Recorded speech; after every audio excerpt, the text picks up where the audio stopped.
আসসালামু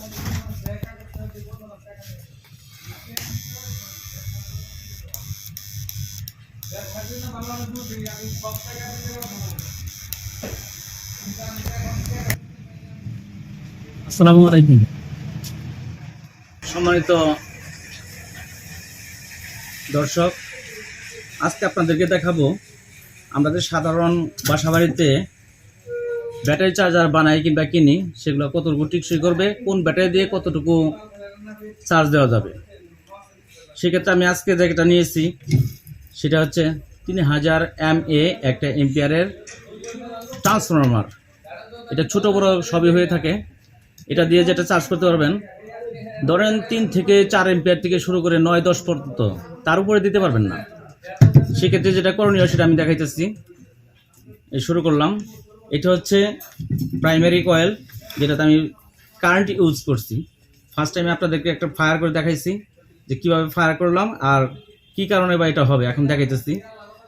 এই প্রাইমারিতে এই দেখেন একটা তার দিয়ে দিলাম, এই যে আরেকটা তার দেওয়া ছিল আপনাদের দেখানোর সুবিধার্থে, তাড়াতাড়ি করার সুবিধার্থে। এখন দেখেন এই লাইনটা দিলাম। লাইন দেওয়ার পরে আপনারা দুটোতে স্পার্ক করবেন, এতে কোনো সমস্যা হবে না কিংবা জ্বলেও যাবে না। এই দেখেন হালকা হালকা স্পার্ক হইতেছে, এই যে, তাতে আপনি বুঝতে পারবেন যে ট্রান্সফরমারটা ভালো আছে। যাই হোক, ট্রান্সফরমার ভালো। এখন এটা করণীয় হচ্ছে, আমি দুইটা ডায়োড নিয়েছি। দেখেন এটা হচ্ছে 10 এম্পিয়ারের দুটো ডায়োড। আপনারা ছোটো বড়ো করতে পারেন। সেক্ষেত্রে চার্জারের উপর নির্ভর করে যে এটা কতটুকু টেকসই করবে, কত এম্পিয়ার নেবে।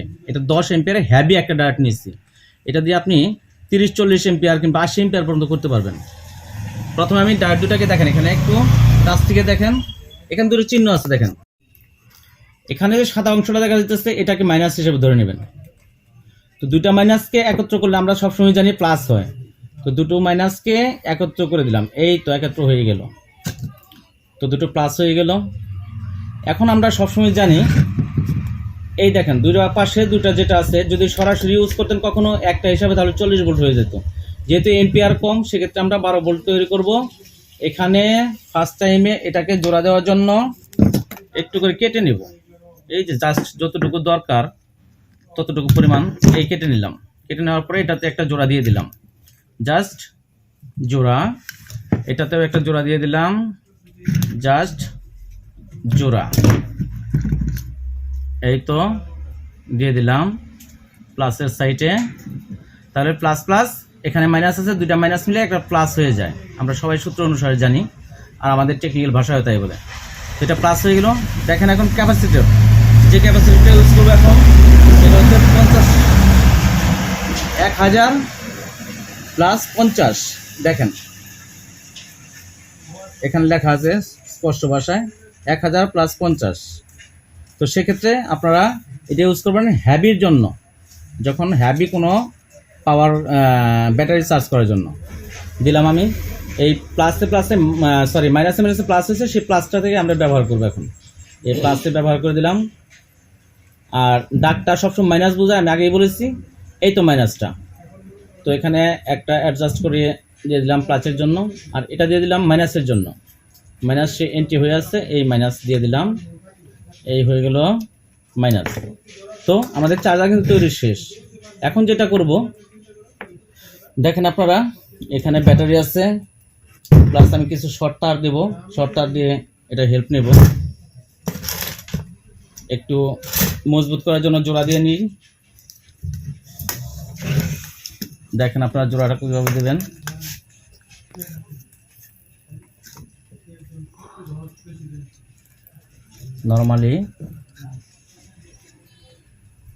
নর্মালি যে জোড়াগুলো দেওয়া হয়, সেই জোড়াটাই হয়ে গেল প্লাসের জন্য।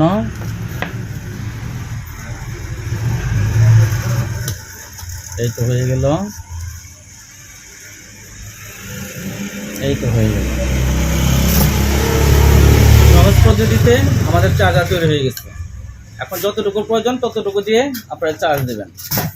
চার্জ দেওয়ার ক্ষেত্রে দেখা যাচ্ছে আপনাদের দেখানোর সুবিধার্থে একটু তাড়াতাড়ি করে দেখা যাচ্ছি, কারণ লং টাইম কেউ ভিডিও দেখতে চায় না। সেক্ষেত্রে আমি যতটা শর্ট করার চেষ্টা করতেছি। এটা হচ্ছে একটা ভোল্ট মিটার, এটাকে আমি প্লাসে দিয়ে দেব প্লাসেরটা, মাইনাসে দিয়ে দেবো মাইনাসেরটা। দেখেন এটা কত আসছে, এখন 10 ভোল্ট আসছে। সাপোজ 10 ভোল্ট আছে।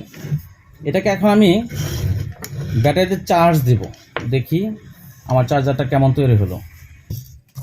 তারপর এখন আমি লাইনটা দেওয়ার আগে একটা শর্ট আবার দিয়ে দেখব। দেখলাম ঠিক আছে চার্জিং। এখন আমি যেটা করব, এই যেটা আগে বলছিলাম এটা মাইনাসে যাবে, এই যে মাইনাসে দিচ্ছি, মাইনাসে যাবে এটা।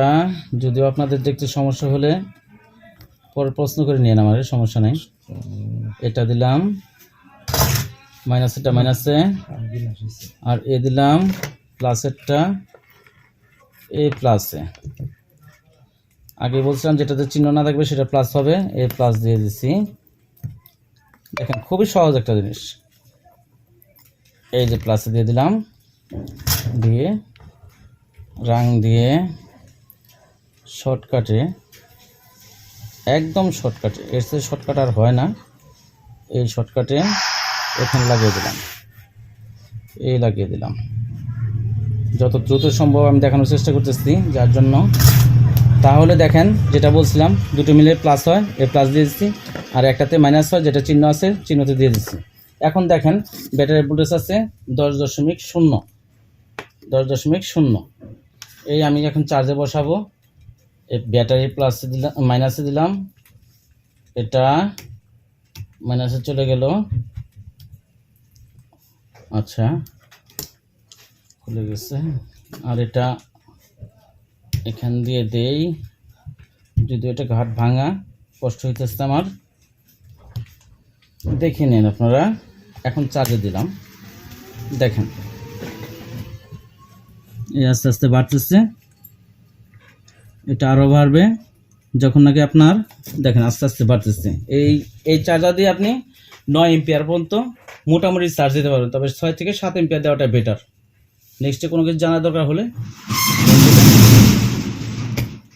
আর একটু বাড়াই দিয়ে ডাইরেক্ট লাইন দিলাম, এই ডাইরেক্ট লাইন এতক্ষণ সিরিজে চললো। দেখেন কিছু হলেও বেশি বাড়বে। ঠিক এভাবে আস্তে আস্তে সে 12-14 ভোল্ট নিয়ে নেবে। এটাকে অটো করার সিস্টেম আছে। নেক্সট প্রোগ্রামে আপনাদের কীভাবে অটো করাইতে হয়, এটা কততে নিয়ে এসে ফুল চার্জ করবেন তাও দেখাই দেবো, আর এটা দেওয়ার নিয়ম কতটুকু আর কিভাবে করতে হয় সবই আস্তে আস্তে আপনারা এই ভিডিওগুলোতে পাবেন। আজকে 12 ভোল্ট করলাম, তারপর 6 ভোল্ট করব, তারপর অটো কাট করব। সুতরাং আপনারা আমাদের সাথে থাকেন। আশা করি যদি কোনো কিছু প্রয়োজন হয় কোশ্চেন করলে সে অ্যান্সার পেয়ে যাবেন। সবাই ভালো থাকেন। আসসালামু আলাইকুম।